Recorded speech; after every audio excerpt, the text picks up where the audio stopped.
હમણાં હું Mickey માઉસનું cartoon જોતો હતો. ઉંદેડાની પાછળ બિલાડી પડેલી હોય, બંનેની રકચક, તોડાફોડી, દોડાદોડી એવું બધું ચાલ્યા કરે અને જોવાની પણ ખૂબ મજા આવે. ત્યારે એક સવાલ છે કે સાલું આ મિકી માઉસનું કાર્ટૂન છે ક્યાં? તો કે પહેલાંના સ્ટુડિયોની અંદર. ત્યાં રિયલમાં હશે?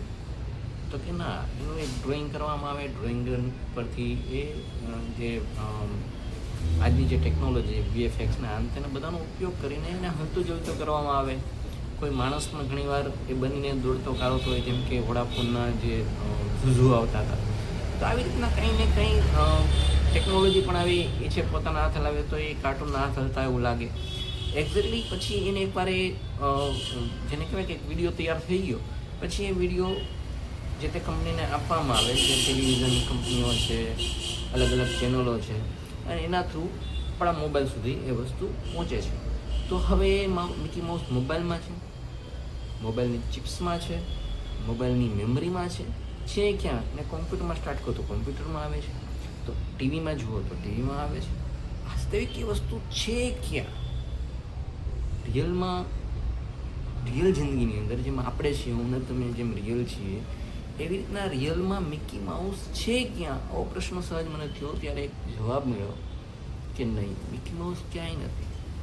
એ ફક્ત ને ફક્ત એક માયા છે કે જે આપણને હસાવી શકે છે, જેને જોઈને આપણે ખડખડાટ હસીએ છીએ. છોકરાઓને તો અનહદ ગમે છે. ઘણીક વાર આપણે એકબીજા એ દોડતા હોય તો આપણે ટેન્શનમાં પણ આવી જઈએ. એ બધા ફિલિંગ્સ આપણને કરાવી શકે, પણ વાસ્તવિક એ ક્યાંય નથી. ફક્ત એક ચિત્ર છે.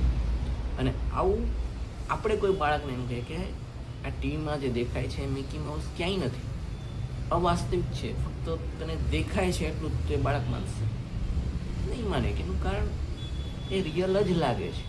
એમ જ્યારે આપણા સાધુ સંતો, ઋષિમુનિઓ કે જેણે આ રિયાલિટીને ફેસ કરી છે, એવા લોકો એમ કહે કે પૃથ્વી કે સૃષ્ટિ એક માયા છે. ઈશ્વરે ફક્ત પોતાની બુદ્ધિથી એનું સર્જન કર્યું છે. ત્યારે આપણને એ લોકો ગાંડા લાગે કે આ હું યાર માયા, સૃષ્ટિ માયા છે, એટલું વાસ્તવિક દેખાય છે, માયા છે.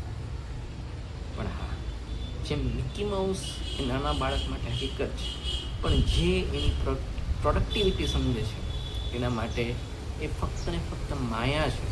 એમ સૃષ્ટિ તમારા માટે વાસ્તવિકતા છે, પણ જે સૃષ્ટિથી પરે જોઈ શકે છે એના માટે આ સૃષ્ટિ એ માયા.